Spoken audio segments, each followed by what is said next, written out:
नमस्कार, आप देख रहे हैं सन सिटी न्यूज़ बिहार और मैं हूं आपके साथ अलाउद्दीन खान। दर्शकों, इन दिनों बिहार विधानसभा चुनाव को लेकर अलग अलग पार्टियां तैयारी कर रही है। इंडिया गठबंधन से हो या एनडीए गठबंधन से हो, कई सारे ऐसे चेहरे भी हैं जो निर्दलीय भी चुनाव लड़ना चाहते हैं। आज हम इन्हीं सब मुद्दों पर बात करेंगे। हमारे साथ बात करने के लिए सामाजिक कार्यकर्ता और राजद के कद्दावर नेता मंडल अविनाश आनंद, जो पिछली बार 2020 के चुनाव के बाद अभी तक तैयारी में लगे हुए हैं और लोगों के बीच लोकप्रिय हो चुके हैं। तो हम इनसे बात करेंगे फारबिसगंज विधानसभा चुनाव के बारे में और वहाँ का क्या रोड मैप है इनके पास, इन पर चर्चा करेंगे। बहुत बहुत स्वागत है अविनाश जी आपका। आपका भी स्वागत है। सबसे पहले हम ये जानना चाहेंगे, आप राजनीति में आने के लिए कब और किससे प्रेरित हुए? जब मैं इंटर का छात्र था 1997 में, उस समय सामाजिक न्याय की पार्टी और सामाजिक न्याय को जन जन तक पहुंचाने में अग्रणी भूमिका निभाने वाले लालू प्रसाद यादव जी, उनके विचारधारा से मैं काफ़ी प्रभावित हुआ और वर्ष 1997 में छात्र नेता के रूप में राष्ट्रीय जनता दल से जुड़ा, उसकी सदस्यता ली मैंने। और उस समय अमूमन जो लॉज में रहने वाले छात्र हुआ करते थे, कॉलेज में ग्रामीण क्षेत्रों के पढ़ने वाले छात्र, उनकी समस्याओं के साथ मैं मुखर रहा। उनकी समस्याओं को निदान करवाने में मेरी अग्रणी भूमिका रही और उस समय से ही मैं छात्र नेता के रूप में से लेकर अब तक सामाजिक कार्यों के अलावा राजनीतिक गतिविधियों में भी काफ़ी सक्रिय हूँ और लगातार लोगों के समस्याओं को उठाता रहा हूँ और उनके समस्याओं को निदान करने में अपनी सहभागिता देता रहा हूँ। फारबिसगंज विधानसभा सीट कांग्रेस के खाते में थी पिछली बार, ऐसे में आप किस रणनीति के साथ चुनाव लड़ने की सोच बना रहे हैं? देखिए, बिहार में जो महागठबंधन है वो काफ़ी मजबूत है और हम लोग एकजुट होकर अभी हमारे माननीय नेता तेजस्वी प्रसाद यादव जी और राहुल गांधी ने महागठबंधन के तमाम साथियों के साथ पूरे बिहार में वोटर अधिकार यात्रा निकाली, जो काफ़ी सफल रहा। आम जनताओं ने काफ़ी संख्या में अपनी उपस्थिति दर्ज वहाँ करवाई। तो महागठबंधन का जो भी निर्णय होगा, महागठबंधन के सीट शेयरिंग के बाद फारबिसगंज का सीट पिछले वर्ष कांग्रेस के हिस्से में गई थी। इस बार हमें उम्मीद और भरोसा है कि महागठबंधन निश्चित तौर पर उस पर पुनर्विचार करेगी, चूँकि 2015 में ये सीट राजद के हिस्से में थी और मेरे पिताजी श्री केन विश्वास जी राष्ट्रीय जनता दल के उम्मीदवार थे। तो मुझे पूरा उम्मीद और भरोसा है कि जिस प्रकार से 2015 से लेकर 25 तक राष्ट्रीय जनता दल के युवा साथियों के साथ हमने जो ज़मीनी स्तर पर राष्ट्रीय जनता दल के जनाधार माननीय नेता तेजस्वी प्रसाद यादव जी और लालू प्रसाद यादव जी के विचारधारा को बढ़ाने का काम किया है, पार्टी को काफ़ी मजबूत करने का काम किया है, तो पार्टी काफ़ी मजबूत स्थिति में फारबिसगंज विधानसभा में है। और इस बार उम्मीद और भरोसा है कि महागठबंधन का जो शीर्ष नेतृत्व है वो निश्चित तौर पे भरोसा जताएंगे और राष्ट्रीय जनता दल जो सीट फारबिसगंज के उनके खाते में रही है उसके हिस्से में आएगी। आप अपनी टीम और कार्यकर्ताओं को चुनाव के लिए किस तरह से तैयार कर रहे हैं? हमारे नेता काफ़ी युवा हैं, तेजस्वी प्रसाद यादव जी, और जो उनका विज़न है बिहार के युवाओं को रोज़गार देने का, पलायन रोकने का, उद्योग धंधे लगाने का, युवा आयोग, सरकारी नौकरियों में डोमिसाइल नीति लागू करने की जो बातें हमारे नेता ने कही है, तो बिहार का युवा वर्ग जो है वो काफ़ी आशान्वित है। वो भी बिहार में युवा नेतृत्व चाहता है। हमने भी फारबिसगंज विधानसभा में हज़ारों युवाओं की टीम बनाई और उनके साथ लगातार अति पिछड़ा, दलित, महादलित और सवर्ण, बैस, अल्पसंख्यक समाज में लगातार हमारा जनसंपर्क चल रहा है। जो योजनाएं, जो संकल्प हमारे दल का है, हमारे नेता का है, उन संकल्पों को हम लोग लगातार कैलेंडर, पोस्टर, स्टिकर के माध्यम से जनसंवाद स्थापित कर लोगों को बता रहे हैं, समझा रहे हैं। तो हमारी टीम काफ़ी मजबूत है फारबिसगंज विधानसभा में और राजद का जो सांगठनिक ढांचा है उस ढांचा को भी हमने काफ़ी पंचायत स्तर तक, बूथ स्तर तक उसको मजबूत किया है। तो हमारी टीम मजबूती के साथ चुनाव लड़ेगी और निश्चित तौर पे फारबिसगंज विधानसभा में इस बार जो चुनाव का परिणाम आएगा वो महागठबंधन के पक्ष में आएगा और हमारे पक्ष में आएगा। आपके अनुसार फारबिसगंज विधानसभा क्षेत्र की सबसे बड़ी समस्याएं क्या है? अमूमन आप देखेंगे कि पिछले 20 वर्ष से फारबिसगंज की जो महान जनता है बड़े उम्मीद और भरोसा के साथ भाजपा के प्रतिनिधि को वहाँ जिताने का काम करती आ रही है। भाजपा के विधायक पिछले 20 साल से फारबिसगंज विधानसभा का प्रतिनिधित्व कर रहे हैं, लेकिन जो वहाँ का स्थानीय मुद्दा है जी, उन मुद्दों पर पिछले 20 साल में किसी भी जनप्रतिनिधि के द्वारा कोई सकारात्मक काम नहीं किया गया।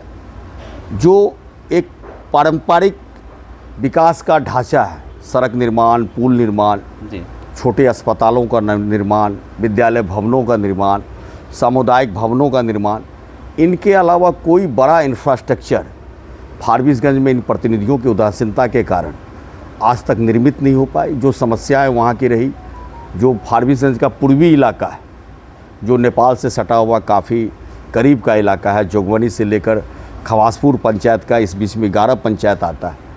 इन पंचायतों में प्रतिवर्ष बाढ़ का भयावह स्थिति रहती है, सैकड़ों हेक्टेयर फसल बर्बाद होता है। जो एक अस्पताल है, अनुमंडलीय रेफरल अस्पताल, उस अस्पताल की स्थिति काफ़ी दयनीय है। अभी भी वहाँ पे अल्ट्रासाउंड, सिटी स्कैन की व्यवस्था अब तक नहीं हो पाई, बेहतर पैथोलॉजी नहीं है। 2-4 महीने पहले ECG की शुरुआत हुई है। अमूमन छोटी सी बीमारी में भी लोगों को वहाँ मरहम पट्टी कर रेफ़र कर दिया जाता है। शिक्षा के क्षेत्र में अगर देखेंगे तो मात्र एक कॉलेज है, फारबिसगंज कॉलेज, जहाँ सभी संकाय विषयों की पढ़ाई नहीं होती है। अब तक PG की पढ़ाई वहाँ पे इसका शुभारंभ नहीं हो पाया, शुरुआत नहीं हो पाया। जो लड़के जूलॉजी, बॉटनी, हिस्ट्री, ज्योग्राफी से ऑनर्स करना चाहते हैं, अभी प्रोफेसर उनके मौजूद नहीं है।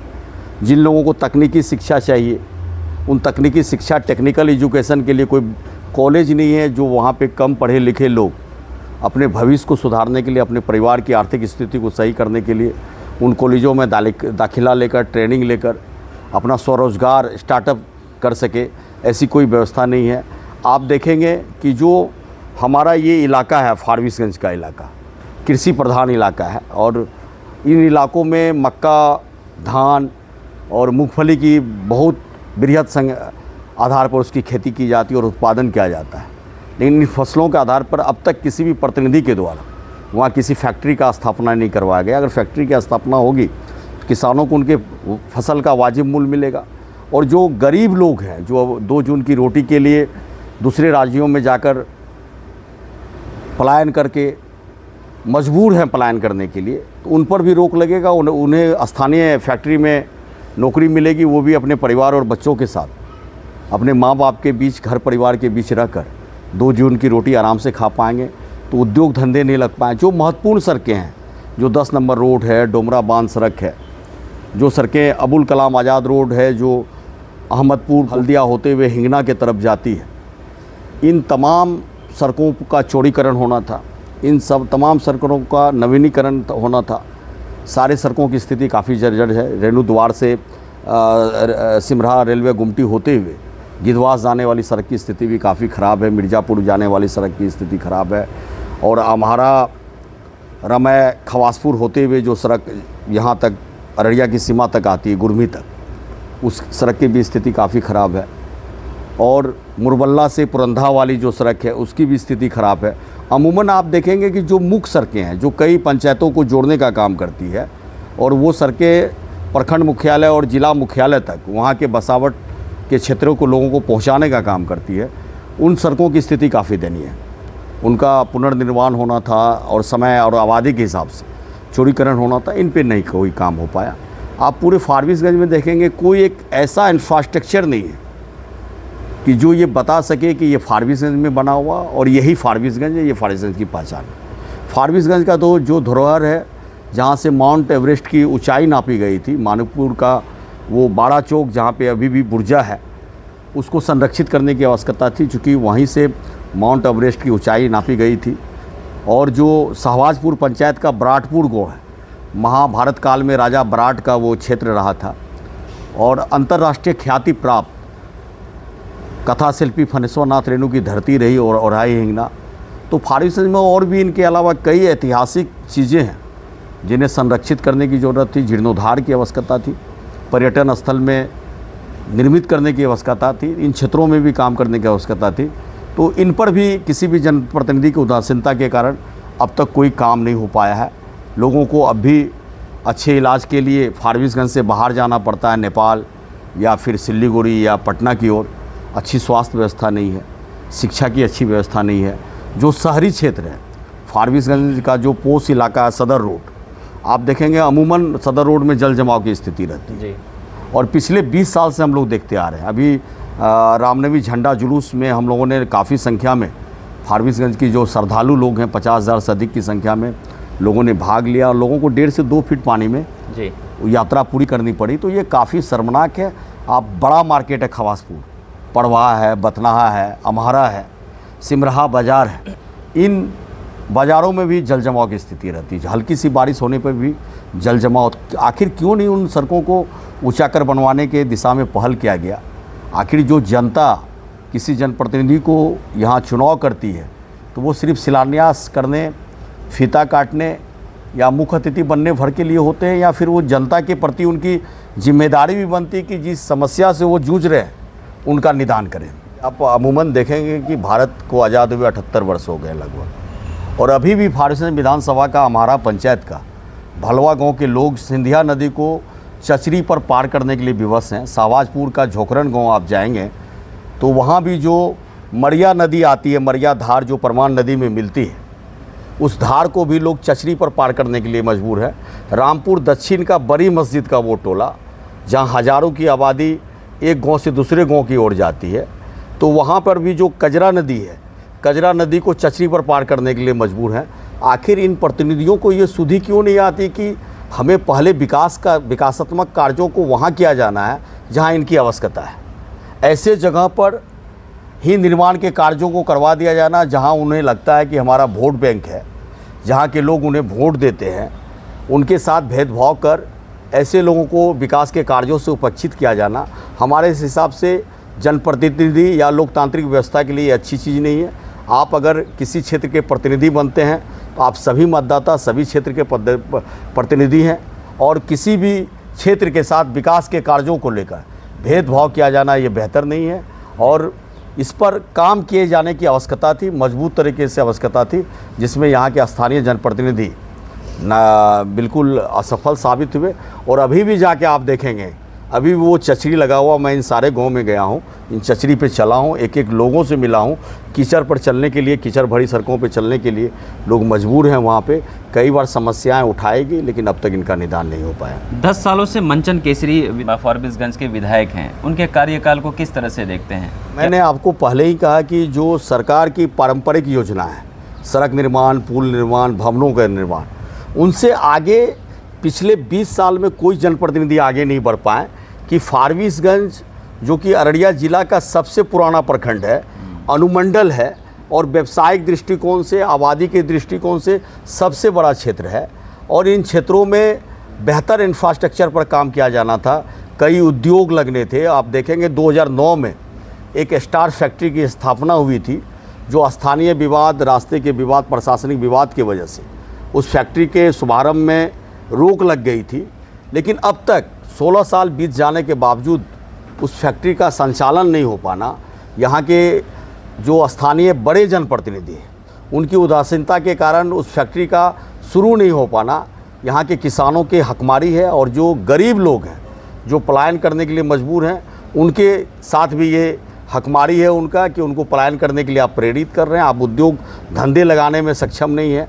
जो जनसंख्या, आबादी, उसके हिसाब से और भी कॉलेज की स्थापना होनी थी। जोगबनी में एक बड़ा कॉलेज बनाया जा सकता है, सिमराहा में एक बड़ा कॉलेज बनाया जा सकता है। तो वहाँ पे अगर कॉलेज बन जाते तो जो बच्चे ग्रामीण क्षेत्रों में +2 पास करके एडमिशन के लिए जब फारबिसगंज कॉलेज आते हैं तो हज़ारों बच्चे पास होते हैं, +2 की परीक्षाएं उत्तीर्ण करते हैं। लेकिन जब कॉलेज में आते हैं वहाँ पे 400 से 500 की सीट की ही रिक्तियाँ रहती है। बाकी बच्चों को अन्य जिलों के कॉलेज में या अन्य प्रखंडों के कॉलेज में भेजा जाता है, जिनकी आर्थिक स्थिति अच्छी नहीं रहती, तो वो जाके वहाँ शिक्षा ग्रहण नहीं कर पाते। अगर जोगबनी और सिमराहा में कॉलेज की स्थापना हो जाए तो काफ़ी सुविधा होगी। तो इन सब क्षेत्रों में भी काम करने की आवश्यकता थी। अभी तक फारबिसगंज शहर में एक ऑडिटोरियम नहीं है जहाँ पे हज़ारों लोगों के साथ बैठकर आप कोई संवाद कर सके, कोई बैठक कर सके, कोई सेमिनार कर सके, ये व्यवस्था नहीं है। फारबिसगंज में एक भी सुसज्जित स्टेडियम नहीं है। गांव-गांव में खेल प्रतिभाएं हैं, लेकिन उन प्रतिभाओं को मंच देने के लिए आपके पास बढ़िया स्टेडियम नहीं है जहाँ पे जिला स्तरीय, राज्य स्तरीय खेलों का आयोजन किया जा सके, ताकि खेल के प्रति अपनी इच्छा रखने वाले युवाओं और लड़कियों को भी अपना जो हुनर है उसको उजागर करने का मौका मिले। जो फारबिसगंज शहर है रेलवे लाइन के गुजरने से 2 भागों में बंट गया है और हमेशा अमूमन इतनी ट्रेनों का परिचालन हो रहा है, नित्य नए ट्रेनों का परिचालन की घोषणा की जा रही है, तो ट्रैफिक की स्थिति मौजूद रहती उपस्थिति रहती है। और अगर वहाँ पे अंडरपास ब्रिज का निर्माण कर दिया जाए तो अगर 2 जगह बन जाए, ज्योति सिनेमा मोड़ और रेफरल अस्पताल मोड़ पर, तो काफ़ी जो ट्रैफिक की समस्या, लोगों के आवागमन की समस्या है, उसमें काफ़ी सहूलियत भी होगी। इन पर भी काम किए जाने की आवश्यकता है। फारबिसगंज की सबसे बड़ी समस्या जो मुझे दिखती है चौड़ीकरण की है। चौड़ीकरण ना होने की वजह से वहाँ पर आए दिन जाम की समस्या होती है, लोगों को बहुत परेशानियों का सामना करना पड़ता है। तो इस पर किस तरह से काम करेंगे? चौड़ीकरण होगा क्या? फारबिसगंज में उतनी जगह है जो चौड़ीकरण हो पाए? फारबिसगंज का जो शहर है वो काफ़ी पुराना शहर है और जो अतिक्रमण है, सड़क की ज़मीन पर जो फुटकर विक्रेताओं के द्वारा जो अतिक्रमण किया गया है, जो बिजली के खंभे हैं, अगर उन्हें किनारा कर दिया जाए, अतिक्रमण को हटाकर उन फुटकर विक्रेताओं के लिए जो सरकारी ज़मीन है वहाँ एक मार्केट का निर्माण कर कर उन्हें आवंटित कर दिया जाए, तो निश्चित तौर पे जो फारबिसगंज शहर की जाम की समस्या है उसमें तो सफलता पाया ही जाएगा। और जो फुटकर विक्रेता हैं उनको भी एक मंडी मिल जाएगा, एक बाज़ार मिल जाएगा, जहाँ वो निश्चित होकर एकदम अस्थायी रूप से अपने दुकान को लगा पाएंगे और अपनी जीविका को भी चला पाएंगे। तो इस प्लान पे काम करने की ज़रूरत है, क्योंकि कोई भी प्रतिनिधि जो फारबिसगंज विधानसभा का प्रतिनिधित्व करते हैं तो फारबिसगंज के डेवलपमेंट को लेकर उनके पास कोई रोड मैप नहीं होता, कोई विजन नहीं होता, कोई ब्लूप्रिंट नहीं होता, कोई रीज़न ही नहीं होता उनका कि हमको किस पे काम करना है। वो अपने दल के आधार पर वो चुनाव जीतते हैं और पीछे और 5 साल का कार्य फीता काटने में, शिलान्यास करने में यूं ही उनका बीत जाता है। बाकी चीज़ों पर उनको सोचने की आवश्यकता नहीं पड़ती है, या वो समझते हैं कि इन चीज़ों पर काम हो या ना हो, जनता तो हमें दल के नाम पर चुनेगी ही, पार्टी के नाम पर वोट देकर हमें विधायक सांसद तो बनाएगी, इसलिए काम नहीं करते। इसलिए काम वहाँ नहीं हो पाता। ये बताइए अविनाश जी, अगर गठबंधन में फारबिसगंज से राजद के हिस्से में सीट नहीं मिला तो आपकी अगली रणनीति क्या होगी? मैं राष्ट्रीय जनता दल का सच्चा सिपाही और समर्थक हूँ। हमारी बैठक हो रही थी जिला में, मैंने कहा भी था सदस्यता के समीक्षा को लेकर, कई वरिष्ठ नेता, राष्ट्रीय स्तर के नेता वहाँ मौजूद थे, कि अगर राष्ट्रीय जनता दल का आजीवन सदस्यता का कोई फॉर्म हो तो मैं उसे भरने के लिए तैयार हूँ, ताकि बार बार हर 3 साल पर मुझे राजद की सदस्यता ना लेना पड़े। और कल होकर महागठबंधन और हमारे माननीय नेता श्री तेजस्वी प्रसाद यादव जी का जो भी निर्णय होगा उस निर्णय के साथ हम मजबूती से खड़े हैं। जो भी प्रत्याशी यहाँ बनाए जाएंगे उनके साथ मजबूती से मैं रहूँगा और फारबिसगंज से महागठबंधन को जीत दिलाने में अपनी अग्रणी भूमिका निभाऊंगा, मजबूत भूमिका निभाऊंगा। मेरी एक ही इच्छा है कि बिहार में सत्ता परिवर्तन हो और हमारे माननीय युवा नेता जो हैं, जो बिहार के यूथ आइकॉन है और पूरा देश जिसे युवा नेता के रूप में स्वीकार कर लिया है, उनकी ताजपोशी, वो बिहार का मुख्यमंत्री बने, बिहार में पलायन रोके, वो बिहार में युवाओं को रोजगार दे, उद्योग धंधे लगे, डोमिसाइल नीति लागू हो, जो आयोग बनना है सीमांचल के विकास के लिए, अररिया के विकास के लिए, उन विकासात्मक कार्यों पर वो काम करे, बिहार को नई ऊंचाइयों की ओर ले चले, बिहार को युवा बिहार बनाए। इन्हीं चीज़ों को लेकर मैं हमेशा अपने दल, अपने नेता के विचारधारा के साथ हूँ और हमेशा रहूँगा। आपने अररिया और सीमांचल की बात की, अगर आप चुनाव जीत जाते हैं तो क्या सीमांचल आयोग की मांग करेंगे आप विधानसभा में? पिछले वर्ष दिसंबर के महीने में हमारे यहाँ जनसंवाद और कार्यकर्ता दर्शन कार्यक्रम था। माननीय नेता तेजस्वी प्रसाद यादव जी अररिया आए हुए थे। उन्होंने खुद घोषणा किया, आप मीडिया के बंधुओं ने उसे चलाया भी था, कि हमारी सरकार बनेगी तो हम सीमांचल आयोग का गठन करेंगे और उस आयोग के तहत सीमांचल में जितने भी विकास के कार्य होने हैं उनकी समीक्षा कर उस पर हम लोग काम करेंगे। हमारे नेता ने पहले ही कहा है कि हम लोग निश्चित तौर पर सीमांचल आयोग बनाएंगे। और अब अभी देख रहे होंगे कि जब हमारे माननीय नेता ने माई बहन मान योजना की घोषणा की कि बिहार की जितनी भी माँ बहनें हैं, सभी माँ बहनों को महागठबंधन की सरकार बनने के बाद 2500 रुपया प्रति माह देंगे। उन्होंने घोषणा की कि 200 यूनिट बिजली हम प्रत्येक घरों को मुफ्त देंगे। उन्होंने घोषणा की कि जो सामाजिक सुरक्षा पेंशन की राशि है, वृद्धा पेंशन की राशि है, उसे 400 से बढ़ाकर 1500 कर देंगे। 500 रुपये में हम घरेलू महिलाओं को गैस सिलेंडर उपलब्ध कराएंगे और लाखों बेरोजगार युवाओं को सरकारी नौकरी हम देंगे। इन सारी चीज़ों से घबराकर जो डबल इंजन की सरकार पिछले 20 साल से बिहार में चल रही है, नीतीश जी की अगुवाई में चल रही है, उन्होंने आनन फानन में 125 यूनिट बिजली मुफ्त देने की बात कह दी, सामाजिक सुरक्षा पेंशन 1100 रुपये प्रति माह देने की बात कह दी, युवा आयोग की बात कह दी उन्होंने, और जो परीक्षाएं हैं सरकारी परीक्षा उसमें डोमिसाइल नीति लागू करने की बात कह दी। आखिर 20 साल से शासन आपका बिहार में है, केंद्र में आपकी सत्ता है, तो बिहार की जनता की सुधि आपने पहले क्यों नहीं ली?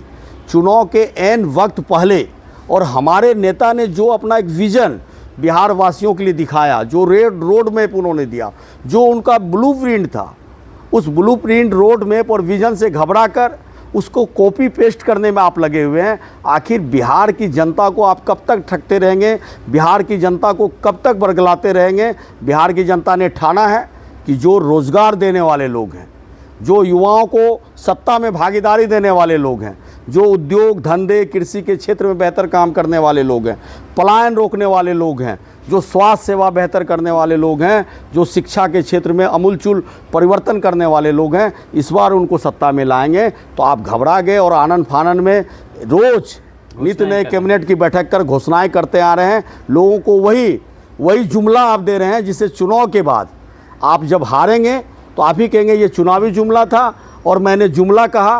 तो इन चीज़ों से परहेज़ करना चाहिए। जनता जाग चुकी है, जनता को अब विकास चाहिए, रोज़गार चाहिए, काम धंधे चाहिए, पलायन पर रोक चाहिए, बेहतर शिक्षा, बेहतर स्वास्थ्य चाहिए। भाजपा के जो मंचन केसरी विधायक हैं 10 सालों से लगातार, पिछले बार चुनाव में भी देखा गया था, उनके खिलाफ लोगों में विरोध था बहुत ज़्यादा, लेकिन एन वक्त पे मोदी जी आते हैं फारबिसगंज, उसके बाद जो है वो पासा पलट जाता है। ये हो सकता है इस बार भी चुनाव से पहले मोदी जी फारबिसगंज आएँ, सभा करें वहाँ पर। लोगों में इस बार भी विरोध है फारबिसगंज में विधायक के खिलाफ, तो इनसे निपटने के लिए आप किस तरह की रणनीति बना रहे हैं? देखिए, मैं अति पिछड़ा का बेटा हूँ, अति पिछड़ा समाज से आता हूँ, और अति पिछड़ा समाज की आबादी और मतदाता काफ़ी संख्या में फारबिसगंज विधानसभा में। इस बार अति पिछड़ा समाज ने ठाना है कि अति पिछड़ा के बेटा को ही वहाँ का प्रतिनिधि बनाना है। तो इस बार जो बार बार देश के प्रधानमंत्री, माननीय प्रधानमंत्री जी फारबिसगंज विधानसभा की धरती पर आकर हुंकार भरते हैं, जिस धरती पर आकर, जिस फील्ड में, वो हवाई अड्डा का फील्ड जहां आकर वो पिछले 4 बार आ चुके हैं, उसको वो हवाई एयरपोर्ट में कन्वर्ट नहीं कर पाए। उससे छोटा सा इलाका है सुपौल जिला का, वो इलाका, वहाँ पे उन्होंने एयरपोर्ट की घोषणा कर दी, एयरपोर्ट का निर्माण भी हो रहा है, लेकिन ये सीमावर्ती इलाका था। यहाँ पर जो फारबिसगंज काफ़ी ऐतिहासिक जगह है, पहले भी यहाँ पर जो है एयरपोर्ट, जो युद्ध के समय में यहाँ पे एयरपोर्ट चालू हुआ था, इसके निर्माण की आवश्यकता थी। और जहाँ पे वो सभा किए, वहाँ से अमूमन 3 किलोमीटर की दूरी पे वो बाढ़ग्रस्त वाला जो इलाका है, 11 पंचायत की बात मैंने कहा, उन क्षेत्रों में बाढ़ पे काम किया जाना था। वो फारबिसगंज मुख्यालय में जो स्टार्च फैक्ट्री, जो प्रखंड मुख्यालय के एकदम सटे बना हुआ है, जहाँ पे जिनके शुभारंभ होने से, जिनके चालू होने से प्रतिदिन सैकड़ों मेट्रिक टन मक्का का खपत होता, किसानों को वाजिब मूल्य मिलता, गरीब लोगों को रोज़गार मिलता। इन सारी चीज़ों पे वो काम नहीं कर पाए, सिर्फ जनता को सभा कर दिख भरवाने का काम किए। पैसे के बल पर जनताओं को दिग्भ्रमित कर कर, उसमें तो भीड़ इकट्ठा कई जिलों का कर कर फारबिसगंज को ये दिखाने का प्रयास करते हैं कि ये सारा जनता फारबिसगंज की है। लेकिन फारबिसगंज में जब चुनाव हो जाता है तो जनता वहाँ ठगा महसूस करती है उनके मापदंड पे, और जो उनकी स्थानीय समस्या और आवश्यकता है उस पर वहाँ के जनप्रतिनिधि कोई काम नहीं करते। और 5 साल बीत जाने पर फिर चुनावी राग अलापते हैं, फिर वही भावनात्मक बातें होती है, फिर वही भाषण होता है, फिर वही जुमला होता है। इस बार वहाँ की जनता जाग चुकी है, जनता समझ रही है। इस बार जो ज़मीन से जुड़े लोग हैं, जो ज़मीन पर काम करने वाले लोग हैं, जो हमारे बीच रहकर हमारी समस्या को उठाने वाले लोग हैं, जो हमारे साथ चलने वाले लोग हैं, ऐसे लोगों को हम प्रतिनिधि बनाएंगे। हम कोई दल, कोई पार्टी, कोई जाति, कोई धर्म को हम नहीं देखेंगे। जो विकास का काम करने वाला है, जो सच्चा आदमी है, उसको हम अपना नेता बनाएंगे। जी, फारबिसगंज के किसानों और मजदूरों के पलायन पर आपकी क्या सोच है? इस पर आप कैसे काम करेंगे? जो कृषि में हमारे यहाँ फसल उत्पादित होती है, मक्का का फसल, धान का फसल, मूंगफली का फसल, आलू का फसल, उन पर आधारित बड़े बड़े उद्योग लगाए जाएंगे। स्टार्च फैक्ट्री को चालू करवाया जाएगा। मूंगफली पर आधारित जो बड़े उद्योग हैं, ऑयल फैक्ट्री लगेगी, और जो मूंगफली के प्रोडक्ट्स हैं, नमकीन्स वगैरह, उनके उद्योग लगेंगे।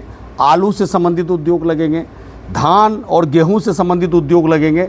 इनसे दो फ़ायदा होगा। जो हमारे किसान हैं, किसान को उनके पैदावार, उनके फसल का वाजिब मूल्य मिलेगा, बिचौलिया से उनकी मुक्ति मिलेगी, दलालीगिरी से मुक्ति मिलेगी।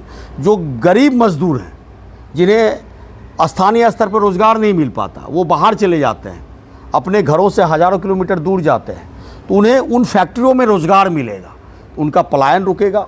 तो मेरा सीधा सा रोड मैप और ब्लूप्रिंट है कि अगर फारबिसगंज विधानसभा में महागठबंधन के विधायक बनते हैं और बिहार में हमारी सत्ता आती है, तो निश्चित तौर पर फारबिसगंज को बिहार के मानचित्र पर लाने का पूरा प्रयास होगा। और फारबिसगंज में जो इंफ्रास्ट्रक्चर है, जिसका हकदार फारबिसगंज है, उन सारे इंफ्रास्ट्रक्चरों का निर्माण फारबिसगंज की पवित्र पावन धरती पर होगी। और ये चीज़ फारबिसगंज की महान जनता भी देखेगी कि जो 20 साल का उनका कार्यकाल रहा, जो हमारे भाजपा समर्थित विधायक वहाँ रहे, और जो वो महागठबंधन समर्थित नए जनप्रतिनिधि को सौंपेंगे, तो वो खुद निर्णय करेंगे। और इसी निर्णय के आधार पर आगामी चुनाव जो 2030 का होगा, फिर वो निर्णय लेंगे वो कि उनके लिए बेहतर कौन है, कौन बेहतर काम कर सकते हैं, और किनके चुनाव से हमारे क्षेत्र का समुचित विकास हो सकता है। जी, एक आखिरी सवाल है, फारबिसगंज को अगले 5 साल में आप कहाँ देखना चाहते हैं? क्या रोड मैप है आपके पास? फारबिसगंज को कृषि के क्षेत्र में हम अव्वल करना चाहते हैं। स्वास्थ्य में जो फारबिसगंज में स्वास्थ्य व्यवस्था है, उसको सुदृढ़ करना चाहते हैं।